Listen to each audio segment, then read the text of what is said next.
I had a lot of plants in my Brooklyn apartment, and one of the main features in my bedroom was a green wall that was installed back in 2013. Now, as we renovate the common house, we determined we could install a new and improved vertical garden with built-in plumbing, reverse osmosis water, and replete with southern, western, eastern sun and some overhead light. Even though we won't be installing the green wall today, Sandra takes us through where the green wall will go and some of the logistics for installation. This wall is, to us, the ideal wall for plants. Green wall. I mean, you can't have a house be associated with summer rain and not have a green wall. You have to have lots of places for plants. Given that we have these 8 windows on this side, which gives lots of light, we have these 2 windows up there. So ideally, the green happens from the left side of this window all the way to the right side of this window. So that's 10 feet. And then 5 foot down so that we could put maybe a piece of furniture under it, because it will stick out a little bit. So it's kind of nice to have something also stick out at the bottom. Otherwise it's such a, otherwise you want it to continue to the floor. Yeah. So at about 5 feet, which is like right here, I believe, that's where it will end. So Variance Design, we worked with them, and they, I believe, do a lot of those Amazon spheres. like green walls in the Amazon spheres.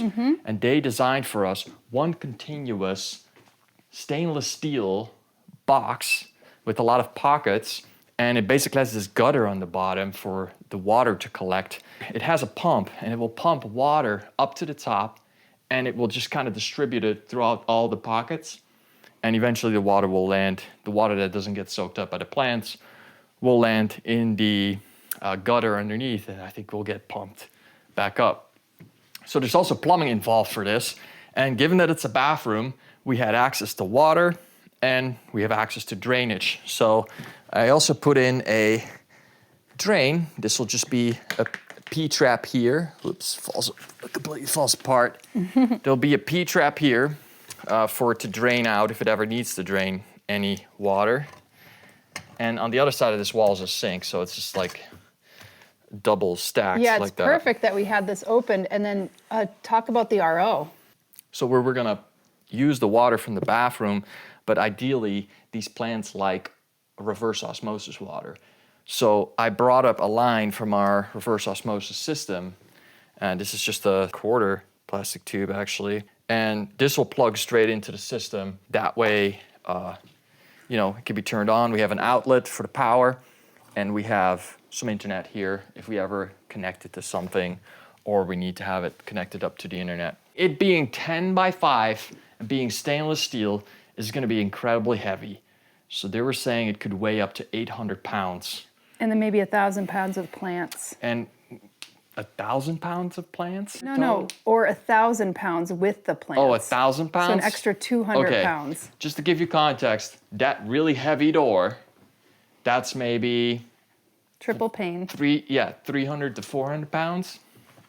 So we're talking double of what this door weighs with all the glass and everything. It's a lot of weight. So we wanted to make sure that we have enough structure on this wall for this to be properly supported. And the way our house runs is kind of like this. We have this shape, and then we have really 3 support point loads here on the edge, which is all the way to the left of the building, on the right over there, and in the middle we have another footer downstairs where a lot of weight can sit on. And then we have these beams up here. So there's 2 beams in between this. And they also have a point load down to the ground here. So, and that all sits on this beam here, which is our joist from our floor. And that has point loads going to the footer and to the middle of the building here. So when we put a lot of weight, like right here, we want to make sure that all that weight gets equally distributed and eventually rests on this properly. Now, the scary part is that this is a 2x12 joist, and it might, it's doubled up, but we want to make sure it's extra strong to be able to properly transfer the load to the side and not start to bow. So what we've done is, well, first of all, we had to put in a toilet here, so we had to interrupt one of these point loads. So we put a header across here where I'm drawing on right now, and that basically spread out the load a little bit on top of these joists. Yeah, so you could see them Yeah, here. so instead of it being one point pressing on the middle, it's slightly dispersed to the sides. You can kind of see it here as well. I made a drawing of it previously. So this middle post actually comes down, and then all that rests on this joist that's below us. And We did have a structural engineer come over to take a look at it. yeah, we had a structural engineer come over to look at it, and technically it should be fine, but I just wanted to be extra cautious and make sure that we put this in. Another thing that has started to happen is the post below us here that carries the load in the middle started to lean over slightly. And I don't know if it was just built that way or if it over time sagged that way, but what I've done downstairs is I've also put in a brace like sideways to prevent that from being pushed over. Because triangles are really strong. Triangles are really strong, and you know this is a wall. It has studs, so that helps also kind of spread the load. Now, in order to make this even stronger, we're going to put this piece of plywood behind the wall, and what that essentially does is it helps with shear strength. So if any of these like individual studs want to move, this will kind of tie them all together, and it will make it one continuous load. The other thing we've done is we've added blocking here, and I used some southern yellow pine because it's really strong. And this happened to be pressure treated, but it doesn't have to, because there is this cleat, like it's a French cleat it's called. It's like a long metal bar that's like this. It looks like this. Yeah, and that's how the green wall attaches. And that's how the green wall just kind of hangs on it. So that like kind of connects like that. And oftentimes people put cabinets on a wall, they'll use a system like that. So that is a rail that goes up there, and it will carry the whole green wall. So I was thinking we could put up this piece of plywood because I've insulated the wall.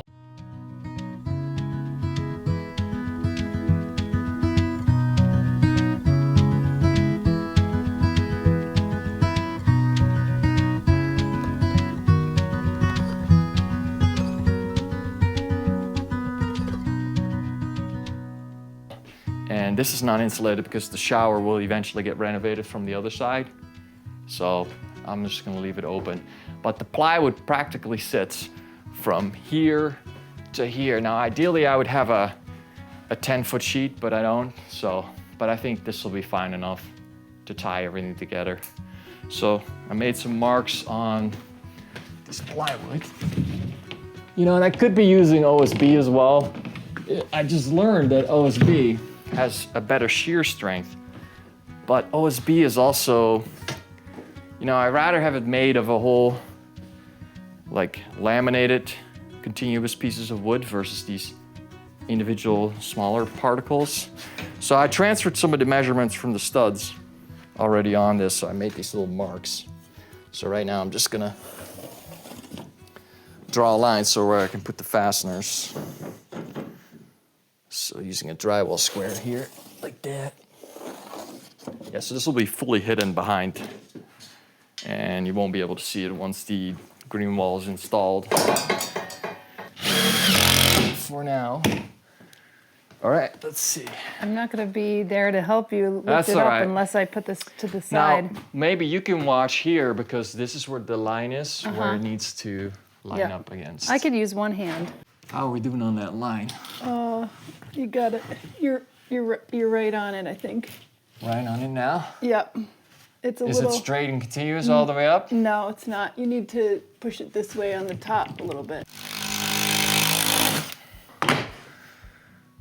Yeah, looks straight. Oh yeah, that's good. Yeah, it looks like it got a little wet here on this side, huh? Yeah, so this is another reason I want to use plywood instead of OSB. Because when OSB gets wet, it starts to swell up. Yeah. And it gets really weak. Like an area, if there was a nail here and it would be a lot of weight, it could probably like rip it off the plywood, but this stays together better because it's Yeah. like actually layers of veneer. And you we know? had plywood in my place in Brooklyn for my other green wall. We made sure that the plywood is on top of the wall as well for that green wall, although it's a completely different system. Yeah, so I'll use screws and nails. The screws are great for sucking it tight to the wall, and so it won't come loose. These are number 10 screws, so they're really thick.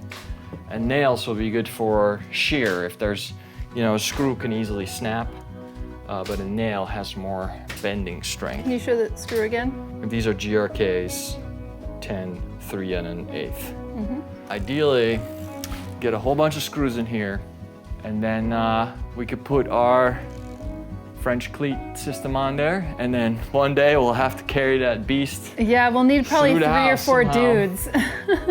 So drywall is gonna go around this, so this will be hidden, and the drywall kind of disappears behind the edges of the green wall. All right, well, thanks, Sander, for the updates. We're really excited for this one, obviously. It'll be great to start getting a finished wall with some plants. Now, more videos are just around the corner. Help us grow by liking, subscribing, hitting the notifications button, tipping, or becoming a channel member. All of those simple tasks helps us produce this channel. We'll see you in the next video.